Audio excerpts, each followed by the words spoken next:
I'm excited to welcome Royal Doc Alan Lindemann. Doc, what's going on, man? How are you? We're doing very well here, Neil. And you? Fantastic. And I love today's topic, and it's a controversial one, to say the least. It's called, what is medical gaslighting? Well, So before I even get to the question, where does the term gaslighting come from? this is the Gaslight comes from a 1944 American psychological thriller called Gaslight, and it starred Ingrid Bergman, and she won the Academy Award for that. Charles Boyer, who was her mean husband, Joseph Cotton, who was the protagonist, and Angela Lansbury, who was the kind of the snotty maid. This is based on a 1940 English film and a 1938 play called Gaslight. Okay, so that's just so what is so you talked a little bit about already the movie. So what is the movie about? What does it explore? Well, exactly. It explores the movie Gaslight explores the threat of institutionalization. Now, that's a word that maybe doesn't mean anything to a lot of people, and I kind of thought twice about putting it in there. But what they're talking about is putting women in something that my mother used to call the nut house or an insane asylum.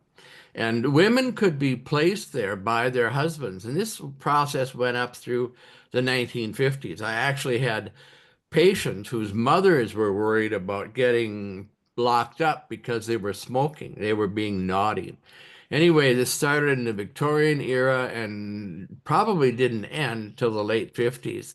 And it demonstrates a husband's privilege and power over his wife. Oh my goodness. And it's something, Doc, when you think about it, that people are using this term way too much. So what is the core message of the movie Gaslight? Well, yes, every time you turn around, somebody's gaslighting something. Yeah, but Doc, I'm gonna just ask you, what is your thought process? What about all these people on social media? He just gaslighted me, or she just gaslighted me. Well, in the short sense, Neil, that it has to do with dismissiveness. In other words, you aren't there. Your point isn't right. The movie is about the insidious nature of psychological manipulation and emotional abuse. But when people talk about he gaslighted me or gaslit me, it is the psychological manipulation. And the the movie demonstrates how abusers can subtly and persistently distort a victim's concept of their own reality so that they doubt their own perceptions. It's crazy for sure. Basically, let's go to, how does the term gaslighting apply to medical care today? Well, one of the big problems with medical care today is called dismissiveness. And the two are really related. So, medical gaslighting has to do with the term given to healthcare providers who cause patients to distort their perceptions of their illness. In other words, you really aren't sick. You really don't have anything going on with you. It's all in your head. Okay. Okay, so that's very interesting.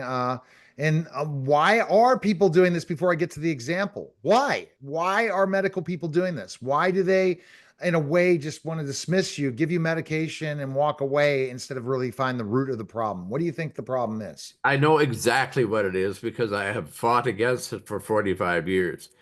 It's a cop out, Neil. It's really saying to the patient, I don't want to spend any more time with you. Get out of my office. Yeah, and that's just crap. That's their It, job. yeah, I well, mean, it's how many teachers have gaslighted parents? Dear Lord. How a many people, other professionals we call customer service of gaslit? Yeah. Yes. Well, there's a lot of it in medicine today. We'll get to it a little bit further down here. All right. Give me the concrete example of medical gaslighting today. It has to do with, in particular, the most popular, and again, we might be uh, anyway, removed for this, but it has to do with COVID symptoms. In other words, people come in with long COVID, or they come in with symptoms after they get their shot, their vaccination, and the doctor says, "Oh, there's not really anything wrong with you." Oh my goodness. It's unbelievable.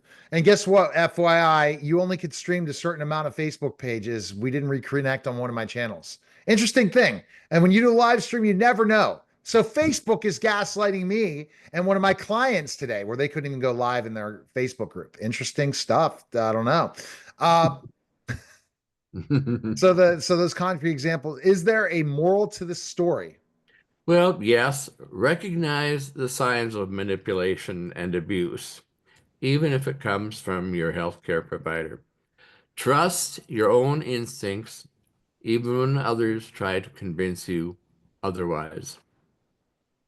And that's tough because you get ticked off saying, "What the heck?" And I have examples of this. And I guess, can I put these on the? We should talk about these on the podcast. We should add another one to gaslighting and just start to just call people out right on the radio, right on podcasting. I like the Let, idea.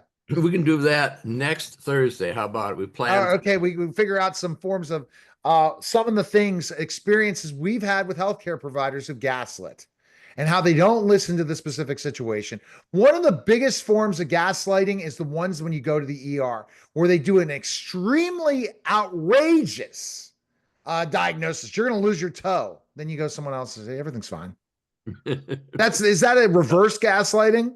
And actually, there's all kinds of manipulation that can occur, but basically, what you're experiencing in the ER is something called treat 'em and street 'em.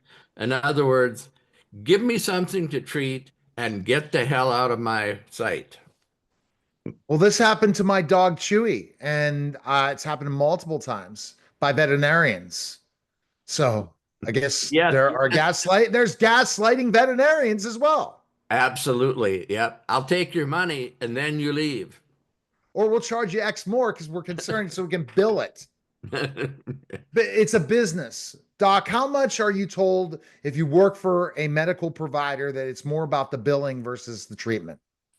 Well, of course, today, especially when you have electronic medical records, the record becomes the patient. The patient is way down the list of what's important.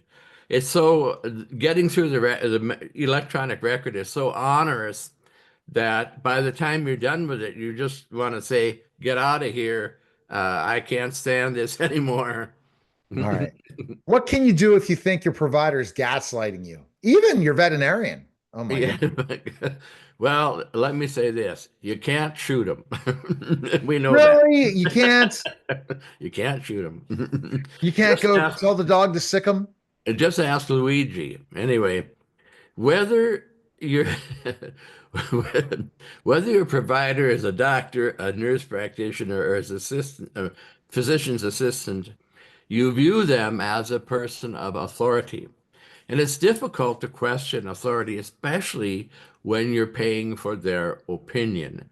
If I go to a lawyer, I don't want to argue with them all day. I'll just take their advice. And of course, and that'll be $500. Anyway, this is the time to tell yourself that you have real concerns, legitimate concerns, and that you probably need to think about getting your health care from somebody who will listen to you. What about gaslighting attorneys? They're out there too. Oh God, don't get me started. Let me tell you this. If lawyers had to behave like doctors, they'd be in big trouble. Big All trouble. right. So I mean, the lawyers would be. how do you find other healthcare providers? Well, the first thing is what you shouldn't do. Don't waste your time trying to find a doctor in the same clinic because they're going to think the same way and you just get labeled as a doctor shopper. So, and you don't want to be labeled that, I can tell you. I mean, that's an inside story. But the thing to do, you can try Google, you can try talking to your neighbors, your friends, your relatives.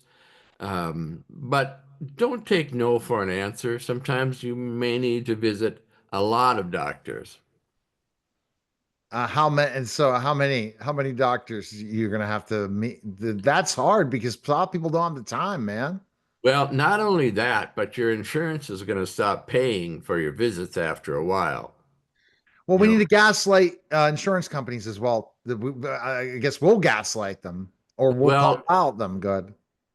if you're looking at something like United Health that automatically rejects 31% of all claims, they are gaslighting the people who buy their insurance. So So, yes, so we should tell United Healthcare to screw themselves, pretty much. I would like to do that. Yes. All right. Okay. So we've just gaslighted United Healthcare. All right. They're Good. not getting a podcast anytime soon. It- Is dismantling we're patient? we're not shooting them, Neil. Well, I'm going to make sure we tag United Healthcare on these posts. Is dismissing patient concerns dangerous? Absolutely. Of all of the sins that medical providers can make, this is by far and away the worst one because it's dangerous for the patient and it's dangerous for the healthcare provider. It increases risks to everybody, bad outcomes, and medical malpractice. Doc, this is just a very interesting topic, and I got to thank the producer because your producer just came up with some really interesting ones I would not have thought. What is one example of gaslighting? Well, I think we talked about this already. So, is dismantling patient concerns dangerous? We talked about that. So, is medical gaslighting ranked as the top patient safety concern, Doc? It certainly is. It's number one. There are actually nine behind it. But if I were going to grade gaslighting, I'd give it one, two, three, four, and five as far as the top five concerns. And we just tagged United Healthcare in the post, by the way. So we'll see what they think of us. Good. And so we just tagged them. The last question on today is so we talked about it.